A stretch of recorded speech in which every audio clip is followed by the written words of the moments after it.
Welcome. So today we're going to jump into a short but incredibly powerful story. It's a tale about a father and a son, about light and focus, and it really gets you thinking about the true nature of power.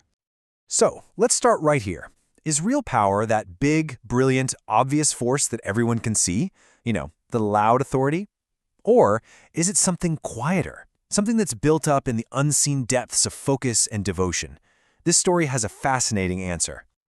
All right, first up, the sun and his son. Let's meet the two cosmic figures at the heart of all this. So on one hand, you've got Surya. He's the sun god, the father. His power is all external, right? He's the literal source of divine light, a brilliant authority for everyone to see. And then you have his son, Shani. His power is the complete opposite. It's not out there for show. It comes from deep within, from this incredible internal focus.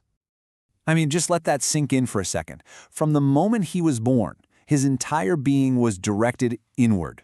He wasn't about projecting light or getting attention. It was all about this profound, silent concentration. He was cultivating a totally different kind of energy. Okay, now we get to the good part. A gaze dims the light. Because what happens when these two very different kinds of power finally meet? This is the moment the whole story hinges on. So after being completely absorbed in meditation, he connects with the outside world. You can just feel the tension building. What happens when all of that immense, focused energy is finally let loose? And there it is. A simple, direct action. This wasn't a challenge. It wasn't a fight. It was just a look. The focused energy of the sun meeting the radiant power of the father. And the result is immediate, and it's staggering. The very source of divine light, the unstoppable chariot of the sun god himself, is disrupted. That brilliant external power actually falters in the face of this quiet, internal focus.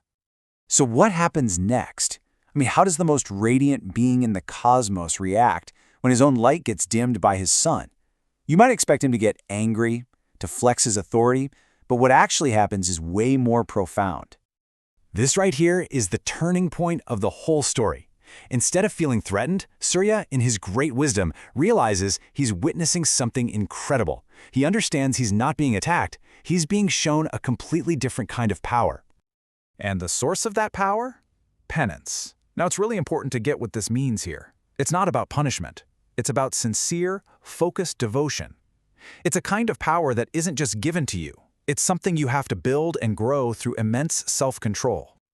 And that's when it all clicks for Surya. He sees it crystal clear. The dimming of his light wasn't an act of aggression. It was just a side effect of the incredible spiritual energy his son had built up through that deep, unwavering focus. And his response is just beautiful in its simplicity. First comes understanding. He gets it. He grasps what he just saw. And that understanding is immediately followed by acceptance and love. He embraces his son. So what's the ultimate lesson from this whole tale? Well, Surya's reaction revealed a deep, deep truth to the entire world. What a statement. It's basically saying that even the most brilliant, most visible, most external kind of power has to humble itself before the quiet, disciplined force of sincere devotion. So what this whole thing boils down to is a complete rethink of what we consider true strength. And that's the moral of the story. It's not about how brightly you can shine for the world to see. It's about the strength you build inside yourself through discipline, through focus, through self-control. It's the difference between loud bravado and quiet confidence. And that brings us right back to our opening question, doesn't it? The story is suggesting that the greatest power isn't what you see, the bright chariot, the divine light. No, it's what you don't see, that silent, focused, internal cultivation of strength. And that leaves us with one last thing to think about. In our own lives, with all the distractions and everything pulling at our attention, where could we benefit from cultivating that same quiet, internal strength? Where does your focused devotion hold the most power?